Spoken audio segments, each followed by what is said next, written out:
floor, which you want to hear again and again. All right, welcome back to another episode of the In Between Overs podcast, where your host for the day's play, as always, I'm Tehran. And I'm Ishan. All right, second T20I in the books. This was an exciting one, close match, good chase by India, good fight by England, some nail biters in towards the end, nail biting towards the end, good finish, almost a last ball finish, got it to the last over at least. Exciting match. Yeah, no, what else do you want from a T20 match? Going right down to the wire, ups and downs, some batting from the tail ender, some great bowling, some controversy as well, some drop catches, right? So, no, Yeah. this T20 had everything, and I think it's a nice precursor to sort of the big IPL season we're expecting later on in the year. Yeah, it felt like the coming of age of Tilak Varma. We've seen him play some swashbuckling innings in the recent past, and there's been a lot of talk about his talent. Rohit Sharma saying how he's going to be an all-format player for India. And today he showed that he's making progress towards being that player, because it was a different type of innings. Yeah, he played his swashbuckling shots, but at the same time, he was able to change gears, play the situation, and even farm the strike towards the end. Yeah, and I remember hearing the commentators mention how it was sort of those innings that people remember as the boy turning into a man, very composed and really much playing against his natural instincts for the team's win.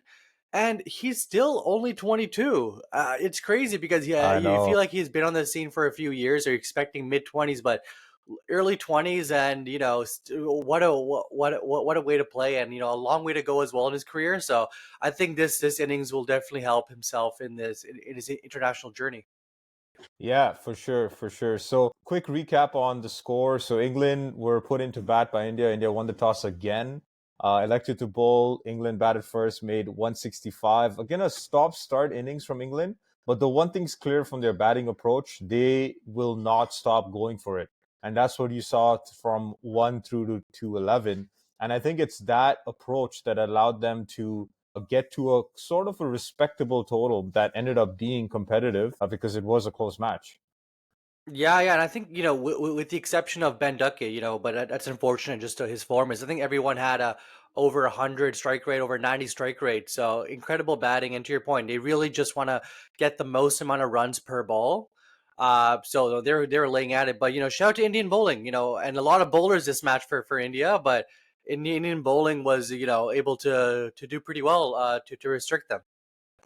Yeah, we had a lot of bowlers that were used, as much as 7 bowlers, and they all did their part. There wasn't one standout performer. I think they all chipped in with wickets. Uh, Varun and Akshar both had 2. Varun, again, for many parts of his spell, he looked unplayable. Once again, getting Harry Brook out in a very similar fashion to the previous match. And the reaction after Harry Brook getting out was pretty funny too. It's like, okay, yeah, I don't know how to play that kind of smile. So that was pretty Did you funny. did you catch Harry Brooks' comments after the first match? He mentioned that Yeah, something about smog, right? yeah, he couldn't pick it out of the hand because of the smog. Yeah, there wasn't any smog in this one, and that's probably why he smiled. Yeah, that was pretty funny. Um, some good rearguard action from Brydon Carse, who was probably Yes. England's standout player today. I didn't expect that innings from him, but he has shown glimpses of it in the past with his 6 hitting ability. And today, 31 of 12, 31 of 17 balls, and his run out, I think, was a turning point from the standpoint of England getting to maybe a 180, 190 target versus the 165 that they ended up with. Yeah, no, I completely agree. I think his innings was the difference between India having an easy chase versus what India had to do was a tricky chase, right? That those quick 30 odd runs is what really sometimes makes the difference in a T20 game.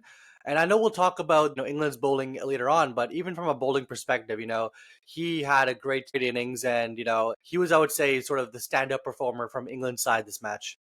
Yeah, we'll talk more about their bowling for sure. I wouldn't say India's chase was easy though. It definitely was tricky. So when we get into India's chasing 166, typical Abhishek Sharma got off to a flyer. Sanju went out early, and then Surya fell and Dhruv fell, and India were staring at 5 for 78. Hardik Pandya went as well, and at that point in time, 5 for 78, like I actually had my bet on England to win the game from there. I had a feeling they were not going to pull through. Yeah, no, definitely tricky at that juncture of the match, and I think that's when that partnership between Sundar and Tilak Varma really was able to blossom and really steady the ship, and you kind of needed that because wickets were tumbling left, right, and center, and unfortunate the way Sundar got out as well, but Brydon Carse, incredible bowling, but no, you really had to see that that Tilak Varma innings, that that big start versus that composed middle, and then also that very composed end of his innings, right? He progressed his innings very well, and you got some tail end action as well from Bishnoi helping out. A little disappointed on Bishnoi's bowling these two matches. Wicketless in the first game, wicketless in the second game. I'm a fan of him, but unfortunately, he's not in the best of form right now from a bowling perspective. Yeah, yeah, definitely chipped in well at the end. That nice boundary too to get India Yeah, closer looked pretty nice. But I think the key for me was that partnership by from Sundar and Tilak Varma. And the turning point, in my opinion, was when Adil Rashid dropped Washington Sundar. I think it was off of the bowling of, I'd like to say it was either Mark Wood or Brydon Carse. I can't remember who. And then from that point on, I think Washi was around 10 of 12 for a yeah, run a ball. yeah. And I think the next ball was a free hit, or it was a no ball, then it was a free hit. He hit 6, 4, and 4, and that changed the complexion of the game because it was at a point where India, the required run rate was close to 9, 10, and over. And that over or that sequence of balls changed the game and put India in the driver's seat. And yeah, I feel like if Adil Rashid held on to that catch, we probably would be sitting here talking about an England victory. No, you're exactly right. In T20 cricket, a drop catch is super important, and especially after you get hit for a quick 14 runs in an over, that can really swing the momentum and the run rate, which we mentioned as well, right? Because it was 165, so that in the middle area where it's a tricky chase. Don't get me wrong, but sometimes those 14 running overs can really make the difference in terms of momentum swing. Yeah, yeah, absolutely. I want to talk about the batting approaches by both teams. It seems like both teams are taking this approach of just go all guns blazing, no matter what the score is, no matter how many wickets are down. And it seemed like in both situations, it helped the team. Because when India actually, I'll talk about England first. When England were losing wickets, their run rate was always high, and and that's I feel is what enabled them to get to 166 because they didn't just prod around try to take singles. Even when Brydon Carse came out, he tried to go after the bowling, and I feel like that approach enabled them to get to 165. Had they tried to steady the ship in the middle overs, they probably would have fallen short. Probably would have been at 130 and 140. And then same thing for India. When India were batting, when they were 5 down for 70 odd, it was only the ninth over. And if it wasn't for India's swashbuckling start in the power play, I think they were 60 after 6. And so had they ended up with, let's say, 20 runs short, 40 after 6, now it's a different story. And they're chasing the game from there. So I feel like teams, at least England and India, are going with this approach of trying to get ahead of the game, regardless of the number of wickets falling. Yeah, and you kind of seen that in the T20 space for a little bit. That sort of change in approach. Yeah. You especially if you're looking from an IPL perspective, teams like Hyderabad, teams like even Mumbai Indians to a certain extent, right? They always want to go full guns blazing, and with that sort of only 20 overs in a match, you want to maximize the amount of runs per ball, and it sort of is working. And if you look at the personnel between each team as well, each batter can bat, I would say, 12 overs and hit the ball every ball, right? They can really do that from an England and from an India perspective, right? Sanju Samson can, realistically, like theoretically, can bat the entire innings. Even from a Phil Saul, Ben Duckett, these are well accomplished players and they can bat a long time and fast. And I think that's sort of the combination you're looking for at least from a batting perspective in T20 cricket now. Yeah, and I think it also leads to the squad selections for both teams, where both teams seem very insistent on having long batting lineups. Like even Yes. today, India had those couple injuries, which you didn't talk about. where there were two players, key players missing, Nitish Kumar Reddy and Rinku Singh due to injury. And before the game, I was wondering how they would approach the replacements. They announced replacements, but they weren't ready for the game.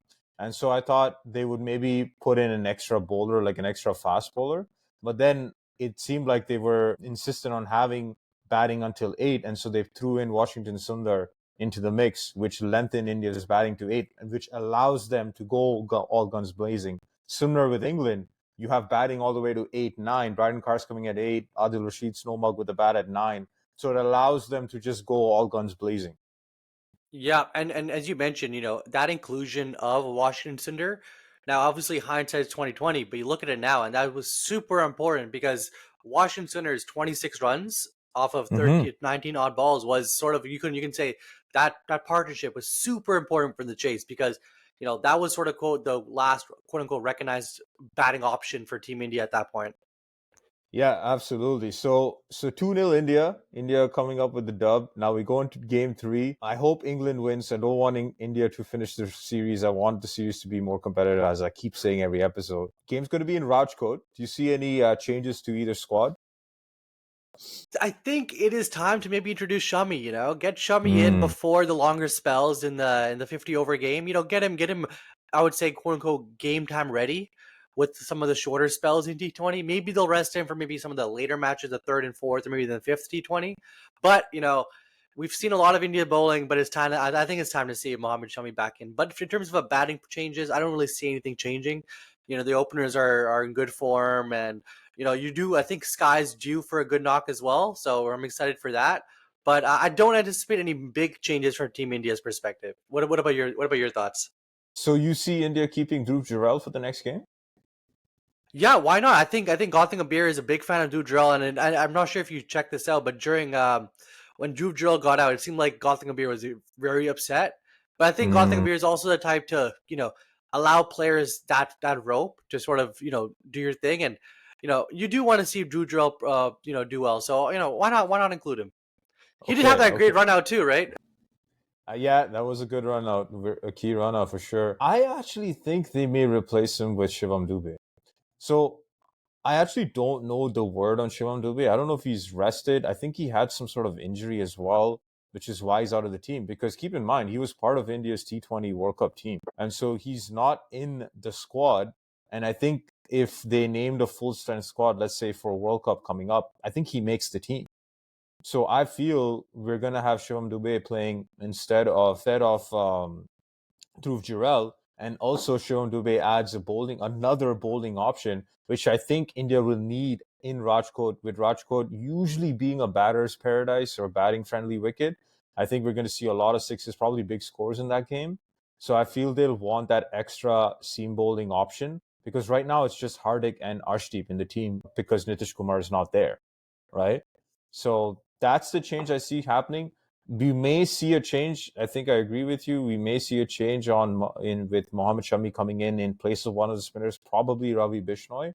Because again, batting friendly wicket, you probably want a seam bowler in there. Generally tougher to get them to hit them, especially if you go with full length at the death. So maybe we might see that. That's what I feel from India's side. Yeah, no, I agree. I think omitting Shivam Dube, don't know how I feel about that. He was a key player, in the winning in the T20 World Cup winning team as well as an IPL. He's great domestically, and I believe right now he's playing Ranji for Mumbai.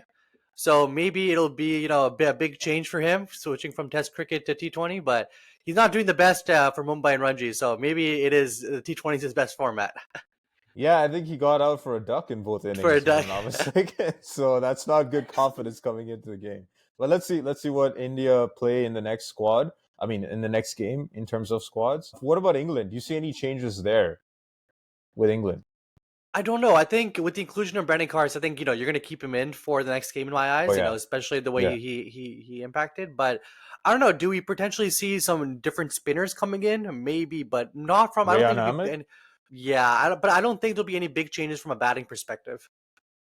Yeah, I feel they may go in with the same team just because it seems like their approach is going to be all guns blazing with the bat and pace, hit the deck, fast bowling with the ball. is their preference. And you saw it today, like it almost worked. Those hit to deck bowlers. I think the only change we could see is Jamie Overton at 7. He hasn't really done much with the bat. He Very kind true. of looks all at sea against spin. Maybe it's just me, but maybe they look at bringing someone else in at 7. Now, I know Jacob Bethel was injured today, or he was sick today, so he didn't play.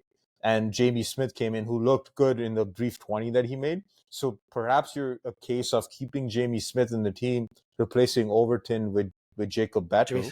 Yeah. Right. So now you have a spin bowling all rounder or a batsman who can bowl spin. And then you have your fast bowlers in Brydon, Carse, Mark Wood, and Ein Archer.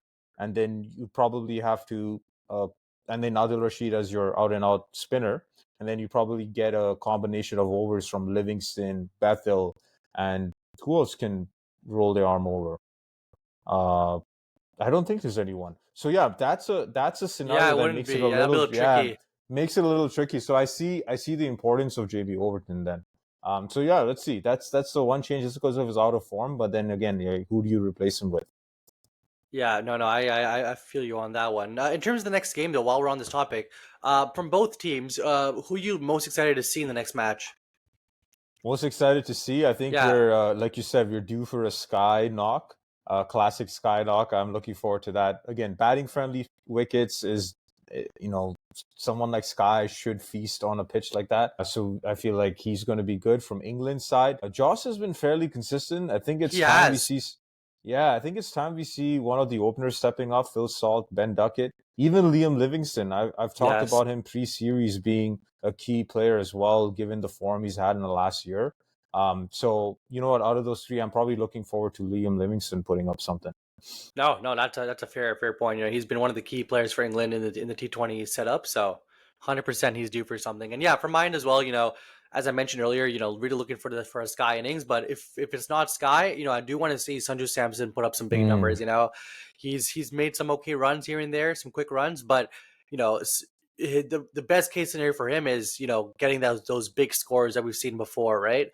Those centuries he's made. So, you know, maybe not a century. Hopefully it is, but I'm hoping to see a big score from either Sky or Sanju Samson in the next match. And then, yeah, from England's perspective as well, you know, their opening batters haven't been performing to, I would say, Phil Salt especially. to their ability. So no, I'm hoping to see Phil Salt turn it up a notch. You know he can, and you know he has a big role to play for RCB as well. So it's a lot of big eyes on him from an IPL perspective. So I think Phil Salt may, you know, pull up his socks and really try to put up a good score in the next match. Awesome. So what's your slog speed prediction for the next game? I'm always a batting guy, so I'm hoping to see either a Sanju Samson or a Sky 60 plus score.